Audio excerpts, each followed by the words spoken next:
Opa!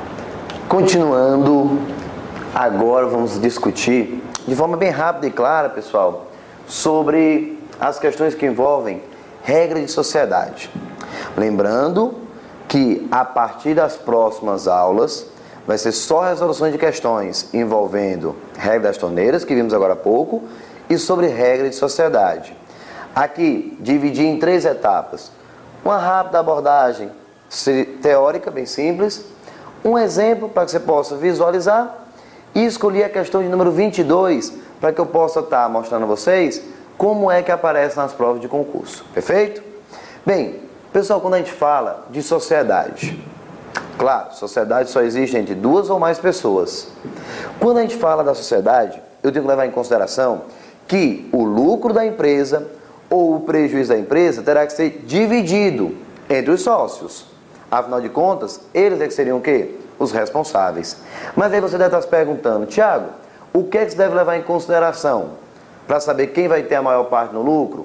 Quem vai ter que bancar a maior parte do prejuízo? Bem, as 2 grandezas que para a gente são importantes e decisivas na divisão do lucro do prejuízo será o capital investido por cada um e o tempo em que cada um deixou esse capital rendendo na empresa. Então lembre, quando se falar de lucro, tem que saber capital e tempo.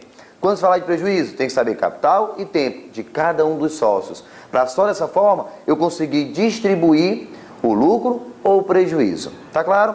Pegaram a ideia? Vem cá. Então, pessoal, me diz uma coisa.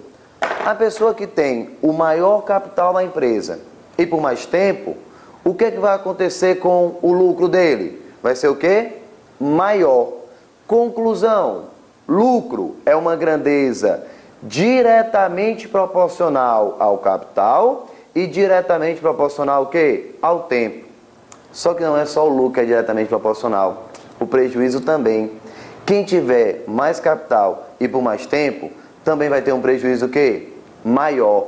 Então, capital, tempo e prejuízo, grandezas o quê? Diretamente proporcionais. Pessoal, como é que eu faço? Do enunciado, jogar para o papel e resolver a questão. Essa é a minha preocupação maior. Como transferir do enunciado da questão para uma estrutura matemática para que você possa o quê? Estar resolvendo no decorrer da tua prova. Bem, é fácil. Pense comigo. Lucro é diretamente proporcional ao capital e ao tempo. Assim como prejuízo também é diretamente proporcional ao capital e ao tempo. Então, lucro, capital e tempo, prejuízo, capital e tempo, são grandezas o quê? Diretamente proporcionais. Então, está aqui a estrutura que faz com que você resolva qualquer questão dessa natureza. Bem, apresentando o primeiro exemplo para vocês. Pessoal, imagine a seguinte situação.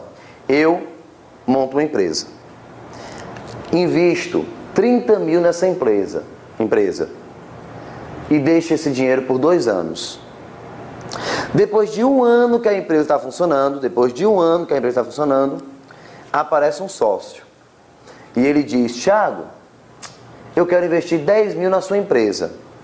Mas, ora, se a empresa tem 2 anos de duração e ele só entra 1 ano depois da existência da mesma, então o tempo dele está investido na empresa durante o quê? 1 ano.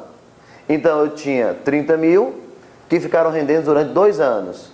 O meu sócio, o Igor, investiu 10 mil, uma quantia menor do que a minha, e só deixou o dinheiro na empresa por 1 ano.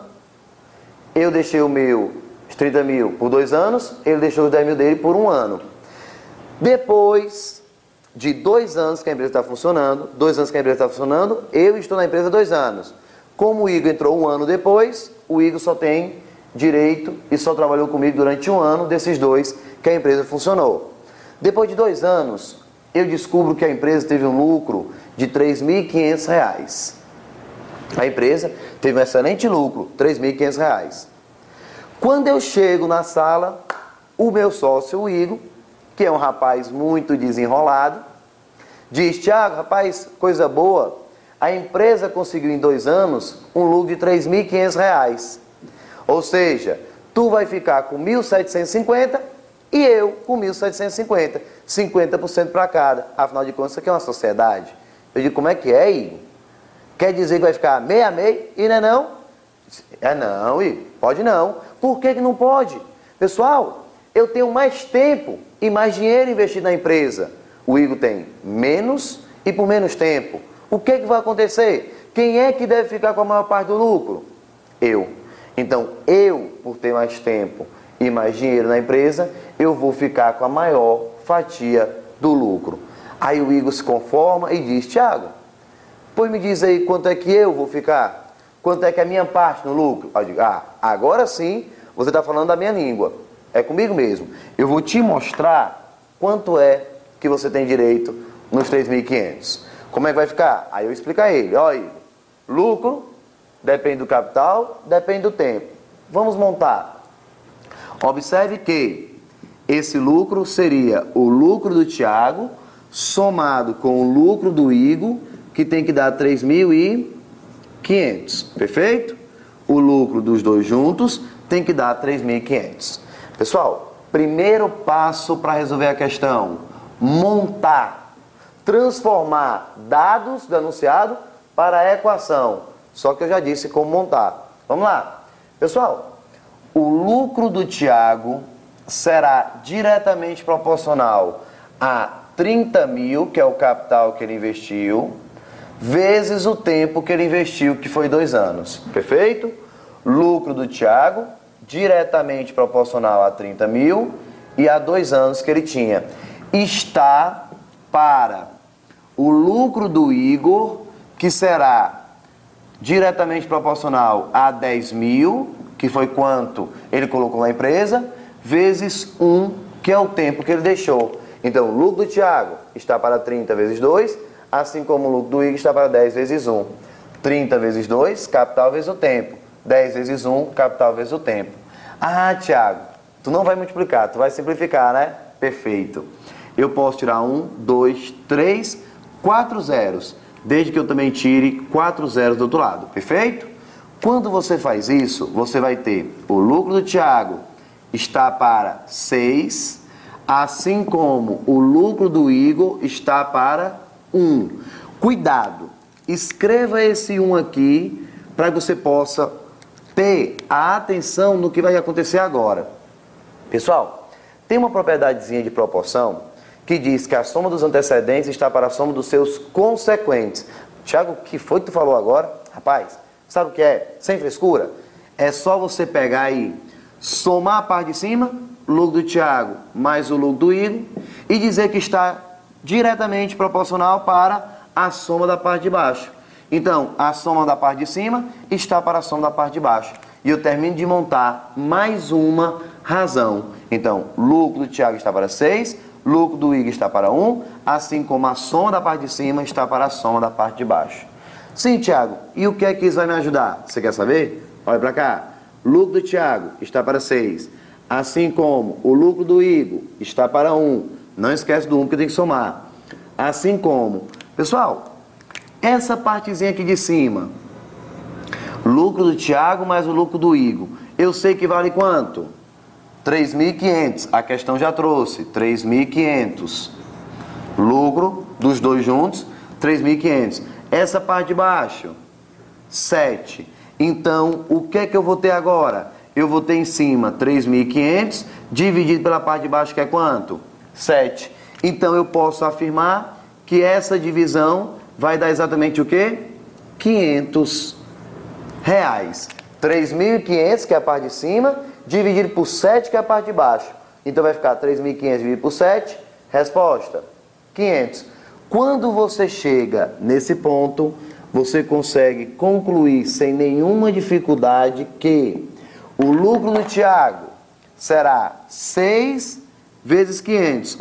6 vezes 500, que seria a constante que vocês encontraram. O lucro do Igor será 1 vezes 500. 1 vezes 500. Então, você já sabe, 500 veio dessa divisão. Multiplicando 6 vezes 500 e 1 vezes 500. Thiago, 6 vezes 500. O Igor, 1 vezes 500. Nesse caso, o Thiago fica com 3.000 e o Igor fica com 500. Então, 3.000 é do Tiago, enquanto 500 apenas seria do Igor. Quando eu termino de explicar ele fica triste, porque ficou com apenas 500 reais. Mas concordo. Certo, Tiago, você tem razão. Essa é a parte do meu lucro. Beleza, ele concordou, eu vou embora. Quando eu chego no corredor da empresa, eu encontro a minha contadora desesperada. Tiago, eu fiz os cálculos errados. Não foi um lucro de 3.500, rapaz. Foi um prejuízo de 3.500. Eu boto a mão na cabeça. Prejuízo de 3.500. É um prejuízo alto. Mas já sei, eu vou enrolar o Igor. Eu corro para dentro da sala e grito: Igor, rapaz, a empresa não teve um lucro de 3.500 não. Foi um prejuízo, rapaz, de 3.500. Então quer dizer que tu vai ficar com 1.750 de prejuízo e eu vou ficar com 1.750 de prejuízo. O que é que tu acha? O que é que o Igor vai dizer? Rapaz, Tiago, tá me achando cara de abestado? Quando tu tem um lucro, tu fica com a melhor parte, 3.000, e eu fico só com 500. Aí na hora do prejuízo, tu quer dividir meio a meio? Não, doutorzinho. Quer dizer que o prejuízo que você vai ficar, Tiago, é 3.000, enquanto eu vou ficar com apenas um prejuízo de quê? De 500. Então eu expliquei pro Igor mais do que ele deveria saber. Infelizmente seria isso. O prejuízo seria 3.000 e o prejuízo do Igor seria 500.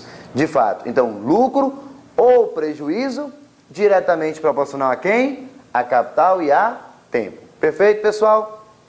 Vale lembrar que não é coincidência a soma de 3.000 com 500 dá 3.500. Preocupado iríamos ficar se essa soma não fechasse a soma total. Então, cuidado, essa soma tem que dar exatamente o total. Perfeito? Vamos ver agora a questão de número 22. O que é que ela traz para a gente? Deixa eu ler o enunciado com vocês. Diz assim: o lucro de 14.000 da empresa Concurso S.A. será dividido entre seus dois sócios, Tiago Pacífico, que aplicou na empresa 2.000 por 6 meses, e Rinaldo, que aplicou 4.000 por 4 meses. Quanto, respectivamente, coube a cada um? Tiago, 2.000 por 6 meses. Rinaldo, 4.000 por 4 meses. Como é que vai ficar então? Já sei. Vamos montar. O lucro do Tiago está para 2.000, que é o capital, vezes 6, que foi o tempo. Assim como o lucro do Rinaldo está para 4.000, que foi o capital dele, vezes o tempo, que foi 4 meses. Perfeito? Lembrando a todos que o lucro da empresa, o lucro total, é 14.000, que será dividido entre os dois. Quando eu monto essa estrutura? Já sei. Posso tirar 1, 2, 3 zeros. 1, 2, 3 zeros. Perfeito? Vou ficar então com lucro do Tiago está para 12. Ó, 2 vezes 6, 12. Assim como o lucro do Rinaldo está para 16. Ah, Tiago, agora tu resolve. Eu vou simplificar mais, sabe? Dividir 12 por 4, 16 por 4. 12, ao ser dividido por 4, me dá o quê? 3. 16 dividido por 4, dá 4. Então, fiquei com lucro do Tiago está para 3, assim como o lucro do Rinaldo está para 4. Quando eu vejo, eu já posso aplicar de novo aquela propriedade. A soma da parte de cima está para a soma da parte de baixo. Então, eu posso somar a parte de cima, somar a parte de baixo e criar mais uma proporção. Pessoal, quanto que dá essa partezinha aqui? Quanto que dá a soma da parte de cima? A soma do lucro do Tiago com a soma do lucro do Rinaldo. Vai ficar o quê? 14.000 reais. A soma da parte de cima, que é o total dos lucros, dá 14.000. Enquanto que a soma da parte de baixo dá o quê? 7.000. Então, aliás, 7. Então vai ficar 14.000 em cima e a soma da parte de baixo dando o quê? 7. Nesse caso, eu tenho lucro do Tiago está para 3, assim como o lucro do Rinaldo está para 4, igual a quanto? Quanto é que vai dar 14.000 dividido por 7? 2.000 reais. Nesse caso, pessoal, podemos concluir que o lucro do Tiago, o lucro do Rinaldo será, respectivamente, iguais a... Vamos lá. De onde foi que veio esse 2.000, Thiago? 14.000, que é exatamente o lucro dos dois juntos, dividido por 7, que é a soma do 3 mais 4. Na hora que eu faço a divisão, 14 por 7 dá 2.000, que é o valor que eu vou encontrar. Pessoal, agora é só multiplicar em cruz. Vamos lá. O lucro do Thiago, 3 vezes 2.000. O lucro do Rinaldo, 4 vezes 2.000. Lucro do Thiago, 3 vezes 2.000. Portanto, o Thiago deverá ficar com R$6.000 de lucro. Enquanto o Rinaldo, só multiplicando em cruz, ó, 4 vezes 2 vai ficar com R$8.000. Então, o Thiago está com 6.000, enquanto que o Rinaldo estaria com 8.000. Mais uma vez, 6 somado com 8, 14.000, que era o lucro total. É só multiplicar em cruz, ó, 3 vezes 2 e 4 vezes 2. Perfeito? Qual é o item, então, que traz exatamente essa opção? Seria o item B de bola, a resposta, pessoal, dessa questão de número 22. Espero que tenha ficado claro regra de sociedade e já no próximo vídeo, questões sobre regra das torneiras e regra das sociedades. Perfeito? Obrigado.